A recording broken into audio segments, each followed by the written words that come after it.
ఈరోజు దుగ్గిరాల మండలం దుగ్గిరాల్లో కాంగ్రెస్ పార్టీ ఆధ్వర్యంలో కాంగ్రెస్ పార్టీ ఇన్ఛార్జిగా నాకు మళ్ళా మూడోసారి ఇచ్చారు కాంగ్రెస్ శర్మారెడ్డి గారు, మా చిలక విజయ్ కుమార్ గారు కూడా జిల్లా డీసీసీ జిల్లా ప్రెసిడెంట్.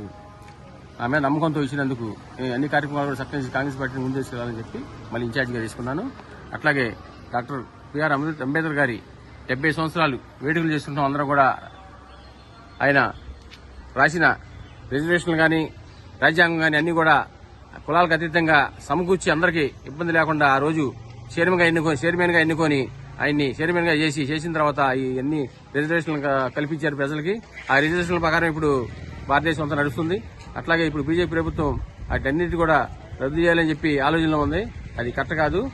అంబేద్కర్ తెలివిగలడు కాబట్టి ఆయన బాగా చదువుకొని ప్రజల్లో అన్ని కులాలు కూడా నచ్చేటట్టుగా రిజర్వేషన్ పెట్టారు.